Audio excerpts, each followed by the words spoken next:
Hey guys, in today's video I wanted to talk to you about volunteers in your garden.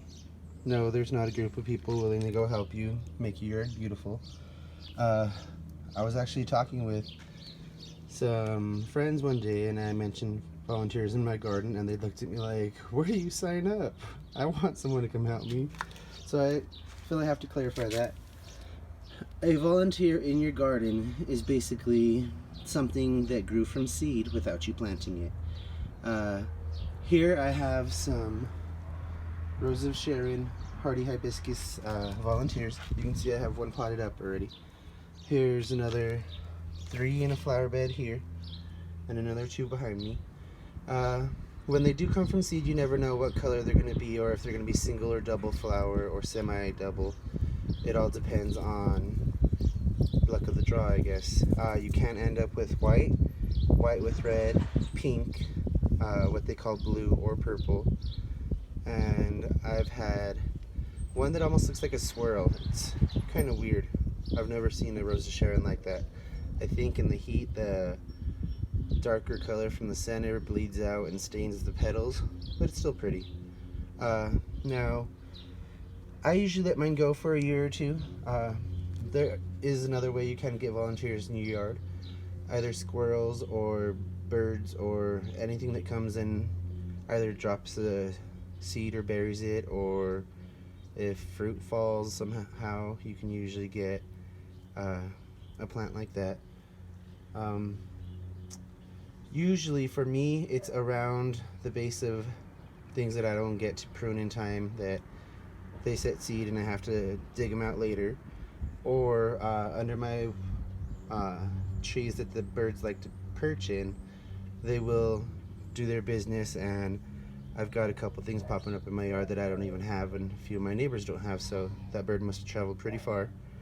But I like to let them grow for a season or two just so they have a little bit of a root system so you can transplant easier. If it did start there, it must like it there, so I mean, if it's something that you can leave or you want to, by all means do. But my yard's kind of full and I don't need any bigger plants like this, so, and there's a couple dead spots in my mom's yard and my sister's that could probably use something of substance like this. So I'm gonna see if I can show you how to dig this out real quick. Now, like I said, this has only been alive for a year. With Rose of Sharon, they do have quite a taproot.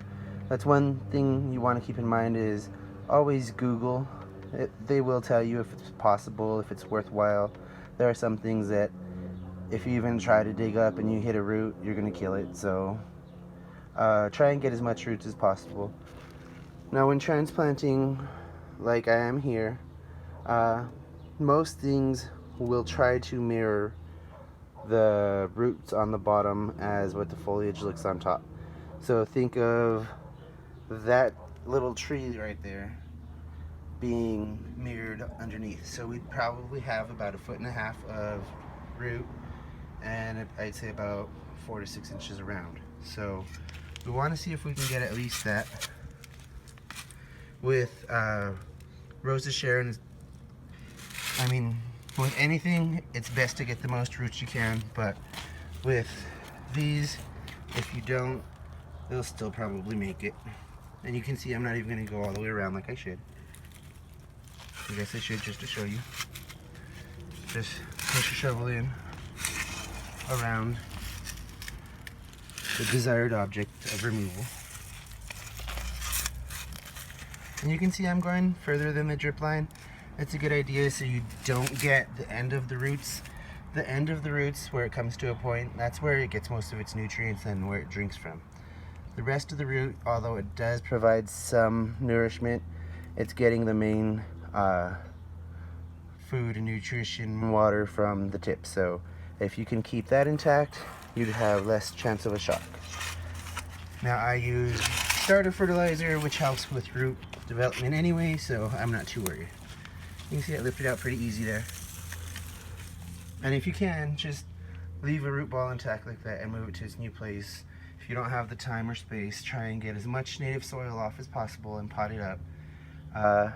These I've actually had Rose of Sharon in a bucket of water with roots for about a month, and they started to bud. So, I mean, they are forgiving, but you need to, like I said, keep in mind with what you're working on. There are some plants that if you leave in water for 5 hours, they'll start to rot. So just make sure you know what you're working with and what it can tolerate, or be okay with the loss. Part of gardening is either being stubborn or being willing to learn. I hope this helps and clears up the term volunteer if anyone was wondering what a garden volunteer is or why we don't call them weeds. It's basically what it is. It's something that grew in a spot that you didn't want.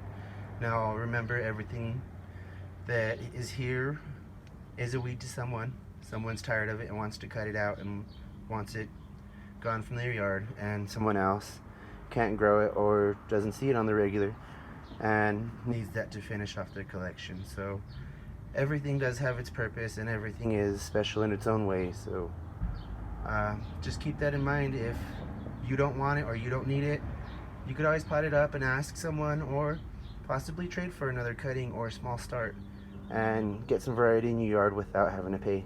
That's one thing I've done. Thank you for watching and hope this helps.